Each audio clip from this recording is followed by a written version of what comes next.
So with the release of codexes like Adeptus Custodians and Dark Angels in recent times, receiving a codex in 10th edition can be a roll of the dice. Is this a price you're willing to pay for your army if it halts the power creep that's been a problem for 40k in previous editions?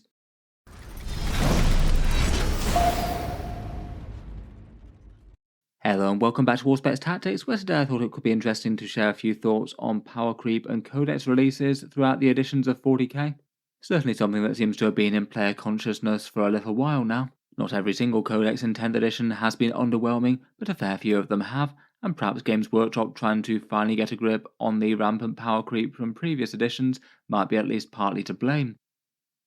Power creep or codex creep is the general tendency for release books or armies to generally get stronger over time, either just in general or over the course of an edition, and it does seem to be a fairly well documented thing over the years in 40k. Any one codex might be a bit overpowered or underpowered, but the general trend tends to be upwards over the course of an edition. Often if you look back at the first few releases out of a Warhammer 40k edition, they tend to be far less strong than the things that came after them. In 7th edition Warhammer 40k and prior, Games Workshop didn't really bother addressing this much whatsoever. Balance updates with changing points and things just absolutely weren't a thing back in those days. So if a codex came out and the rules were either underpowered or overpowered, that's exactly how they'd stay. And it meant that the game was permanently a lot more of a mess as a result, lots of units just not particularly good or ridiculously stand out. I know people like to complain about game balance these days, but it's absolutely nothing compared with then. When you had codexes released that had rules that were just far stronger than what came before, it meant that they'd be the permanent best thing until something else came along to supplant and supersede them. Say things like Eldar scatter laser jet bikes or Wraith Knights as a good example, just continuing to be a problem until the other codexes release even more broken things, big invulnerable save re-rolling Death Stars, and attachments with lots of bonus rules and free gear maybe being some examples. I'm certainly glad that we're out from those dark days. 8th edition definitely had its issues, Games Workshop kind of gradually slowly getting the game into some sort of more playable state out of all the wildness of the Index release and the crazy things that came out of that. Certainly felt like a good chunk of power creep from the late edition Space Marines and the additional rules added by the Psychic Awakening supplements, each army gradually getting stronger in turn and leapfrogging each other, even if balanced data slates now were a thing with chapter approved points.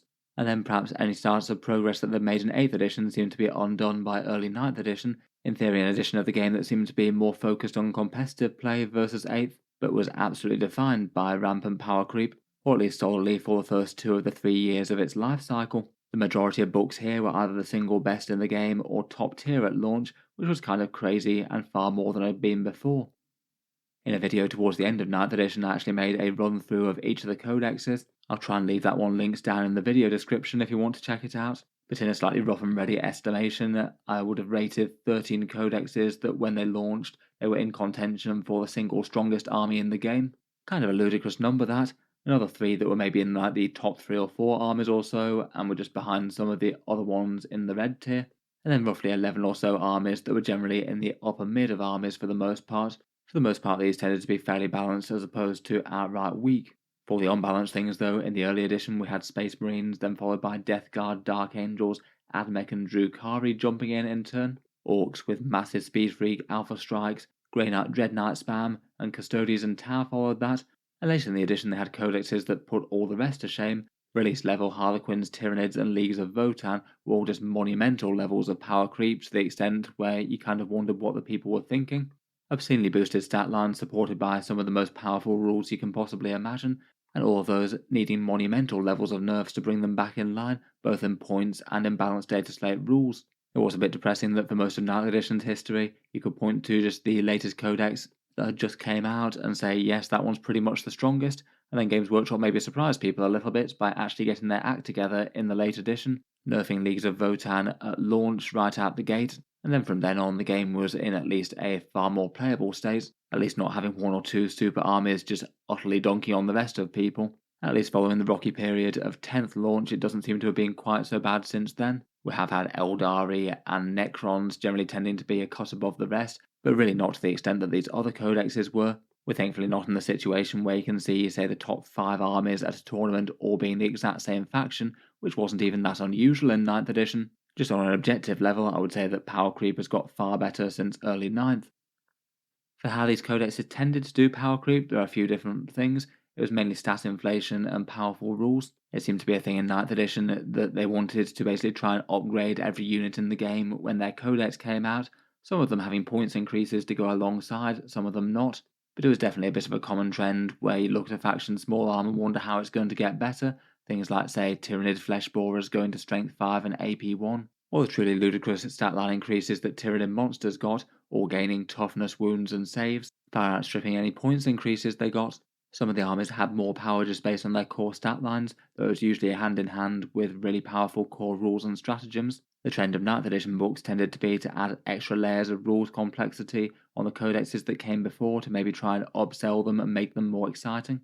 It did mean that you had a whole load of rules bloat, which was kind of a problem in itself, but it did mean that you had all sorts of fun and quirky special rules, say Imperial Knights with exalted court enhancements, sub-faction rules explored in more detail than had perhaps ever been done before, and maybe more refined systems of the overall army rules that have had a bit of time for feedback and seeing how things work in practice between the 8th codexes, and often having several systems work in tandem, like army upgrade systems for characters or certain units, like say the Orc custom jobs for their bikes and buggies and things. Then when all of those things came out, it was often with a points page that had been written in a long time in advance and was maybe balanced against the other things that were yet to come, and then the last best thing at the same time would usually be getting nerfed and chapter approved at around about the same time.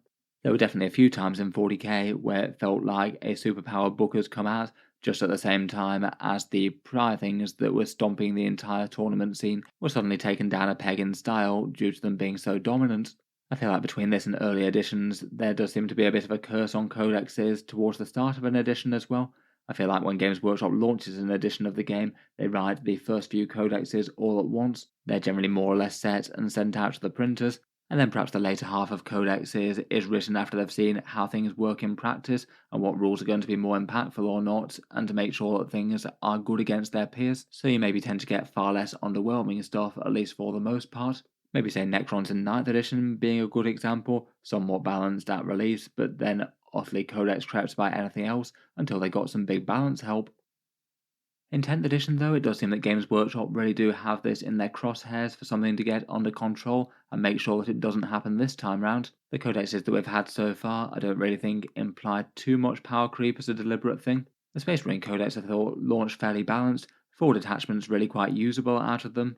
They have posted tournament results, and they do have the issue of balance with their divergent chapters, but maybe not in the worst place in the world. The Tyranids felt kind of balanced at launch, a middling win rate, and many detachments usable. They are feeling like they're perhaps feeling the pressure a bit following the balance updates, though, have fallen a bit towards the lower end of the meta, and their codex is over-reliant on leadership tricks and spawning spore mines. The Admech Codex was just low strength in general and really quite badly received with the way that Games Workshop want them to play, even if their win rate isn't crazily less than the 45% target.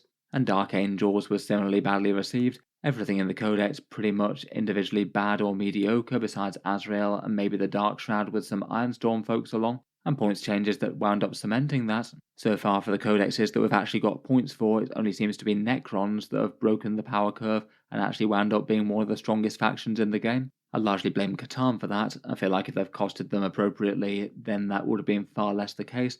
They still would have been strong, but far, far less oppressive.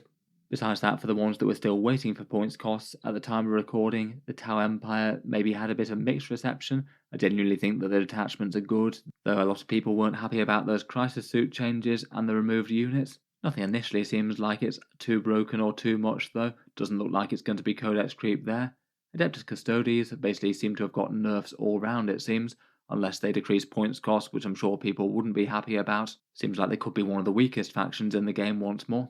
And then Orcs got well received with really quite a fun book, though it's yet to be determined whether or not certain things might be problematic or not. I feel like Meganob's Bully Boys look like it could be one of the new meta lists just with the sheer amount of tankiness and killiness they have. Points aside, it seems kind of unlikely that they're going to be outright weak, but whether or not they're going to be one of the game's strongest factions like Necrons are is yet to be determined really. I'd guess probably not, but we'll wait and see. In general, I'd argue that the theme of 10th edition seems to be the codexes don't really seem to be going for any sort of power creep, but at least for some of the factions it might be paid for in them having some slightly boring codex releases, maybe the Games Workshop designers choosing to play it safe if the alternative is having them too much. I feel like if they are doing their commitment to not increasing stat lines and abilities just for the sake of it, that is going to be the thing that you need to do if you don't want to have codex creep on the go. Though it maybe does mean that the datasheet changes are unlikely to provide all that much excitement for players, really. For the most part, units tend to stay really quite similar to how they were before, perhaps more so than in days past, perhaps. They tend to get minor changes, maybe to the odd profile stat line or two, but it's usually just messing around with their special rules for the most part, trying to make them a bit more interesting or fit a different niche, or maybe tone down a thing if they were thinking it was trying to make them played in a way that wasn't the right thing for that unit. Sometimes things do get some interesting boosts, which brings them to the fore of the army a bit more, though a lot of the time the changes aren't particularly feels good. Say, for example, we've seen a few bombers with their bombing rules toned down despite having absolutely garbage rules as per the core rules, and some units that maybe didn't feel like they were a problem have had some powerful or fun rules toned down, say Lionel Johnson's changes, or most of the Custodies datasheet changes, really. Things that maybe didn't necessarily feel overpowered, at least if the models had the right points cost for them. I'm also missing in terms of anticipation and looking for changes in codexes. I maybe do have a little bit of sadness when we don't get interesting stat line changes in codexes these days. I know realistically it's for the best, and you don't just want ever escalating increases of AP and killing power of armies across the game. That just leads us to a situation like we had in 9th edition where a lot of AP and stat lines just weren't really worth all that much, which was kind of bad. Though it did mean that the changes were kind of exciting for players when the codex got an update. You could imagine big reinterpretations of how a unit might work, perhaps some of the aim being to try and really make units exciting and play a bit differently and feel like the army's just generally leveled up. It's maybe not the worst thing in the world, provided you're not placing too much strain on things like the core AP system, perhaps, provided they're paying the right points for it, of course. The other major aspect of the power creep that tended to happen in other editions was adding more layers of army complexity and basically adding rules upon rules. In 8th edition, it often happened with, say, adding sub-faction rules to the game where most armies didn't have them before, or if so, had really basic ones, and giving access to a few more stratagems and things depending on the sub-faction that you chose. In 10th edition, though, bar the detachments that are more your core army rules now, you don't get to choose sub-factions on top of that, besides I guess Space Marines where the only advantage is extra character and datasheet access. There's no tables of points cost upgrades like Imperial Knight Exalted Court or the Chaos Knight Demonic Possession things, and they don't tend to make the core rules for the faction have extra nuances to them. It wasn't uncommon to see Knight codexes with maybe 4 or 5 parts to their army rules to govern the various bits of their force and make them really play a bit differently to their peers. I feel like a lot of this did add excitement and again made the codexes feel like a real level up compared with what they were before. They definitely added bloat to the game though, and definitely contributed to power creep, as it's just nowhere near as easy to balance an entire faction where you need to think about, say, the Exalted Court upgrades, the Questores versus Imperialis options for the Imperial Knights, the household you might choose, the actual datasheet abilities themselves, all on top of things like warlord traits, relics, and the vast array of stratagems you might provide them. I can see how with 9th edition type codexes, balancing things was really quite a lot harder compared with 10th.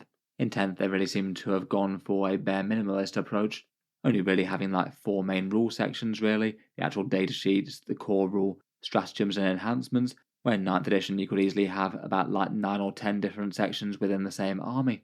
Even if it did have a lot of bloat and some balance downsides though, I did quite enjoy having so much depth and interest to codexes. I quite like the way it gave that to things like Knights and Chaos Knights. Lots of choices to be had there, even if they were on relatively few models. Even if it did mean that Games Workshop then often had to go back and hit a few things with nerfs, when inevitably you had some super combos that got spiked from players combining maybe some slightly unlikely things together for some overlapping rules that created something rather monstrous in one way or another. It means that in 10th edition, though, if you're actually looking for excitement and interest for the codex, for most armies the only real thing that they're adding are new detachments beyond any like extra units they release for the faction at the same time. I think these are interesting and people have received them really well for certain armies, but I'd say they usually might tend to be a bit of a side grade on what you had in the index before, maybe just different ways to shake things up and try and reward some different army archetypes bar the same old things. But it doesn't mean the army's getting any sort of direct upgrade. If you want to use this new detachment rules, then you're going to need to leave the other ones behind, including any things that you might like out of them. Say, for example, Tau not being able to use that jump shoot jump stratagem on their battlesuits unless they're literally playing retaliation Cadre now. They also might be a bit more interesting to certain players that might already have one army archetype, or how general purpose the detachments are, whether or not it's credible to try and have the option of running multiple of them, or you'd have to basically buy an entirely new army to actually make that detachment work. In general, I feel like they work well when they're impactful and well balanced, but maybe a bit dull if they're similar or worse to what came before. As maybe seems to be the case with Dark Angels and Adept Custodes, maybe AdMech as well, even if they did have some different ways to play. I'd probably argue it's more the datasheets holding them back there, even if the detachments I wouldn't rate as super exciting or anything. In any case, it maybe does just strike me a little bit that when Games Workshop doesn't get it right, they seem to have been taking pretty much a similarly heavy level of flack in 10th edition for doing the opposite of power creep, as opposed to the power creep that they did so rampantly in 9th.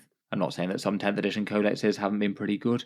Things like the Space Marines and Tyranids were pretty good at launch, I thought, and Orcs looks really quite interesting, but perhaps with them trying to make sure that nothing gets too out of line when it's released, it has perhaps led them to make a few more boring and safer decisions with things like Dark Angels, Custodes, and AdMech perhaps. I've certainly seen some people commenting that even if your codex does release a bit boring, then at least we're not having rampant stat inflation like we had during 9th edition. Though after we've seen with AdMech, Dark Angels, and Adeptus Custodes getting quite such negative reactions, people absolutely hate it when their own army's rules slide the other way. There's nothing really like having a codex release and then it looks like the rules are as bad or worse than the index that came before it that you had for free. Generally, I might argue that it's quite nice for codexes to be releasing maybe in the strong section but not overall best in the game. Might not be the worst place to aim for GW, though I do admit it's probably not that easy to go with some genuine adventurous mechanics and land them there. It's all very easy in hindsight to see what was strong when you've had loads of the internet try and break it with tournament lists all over the place and basically highlight all the mistakes of power creep or highlight that there just isn't anything good because you've not been adventurous enough. Overall, I'd certainly say that we don't want power creep to the same sort of level as 9th edition, but maybe a little bit of it isn't the worst thing in the world if they're just landing in the top half of armies, and then have regular balance updates to make sure that things aren't falling too far behind, either in points or rules. Realistically, Warhammer 40K is never going to achieve perfect balance with both interesting rules and every single faction having the same win rate, though it's obviously something that you can try and aspire before. And I feel like Games Workshop has landed some good codexes as well. Things like 9th edition Genestealer Cult were a pretty cool example of an army that felt balanced and interesting, but also having some fairly radical changes. Guard and World Eaters late edition I thought were fairly good codexes and fairly well received, certainly having a lot of power but not being the single best thing in the game. Let me know your thoughts though, look forward to hearing them down in the comments. If you've enjoyed the video, then feel free to subscribe to Auspex Tactics. I'll certainly keep the regular 40k videos coming. I do tend to post new ones just about every day. Finally, if you have been enjoying all the videos on the channel, I would just like to mention that Auspex Tactics does have a Patreon page as well, and you can find that linked in the video description if you'd like to help support and keep these coming. Channel patrons do get a fair few advantages, seeing certain videos early, regular votes to see what sort of things happen next on the channel, and automatic entry into the regular prize giveaways with a chance to win some big model kits each month. If any of that sounds good to you or you'd just like to help support, the link is down in the video description. In any case, a massive thank you for listening, and I'll hope to see you guys next time.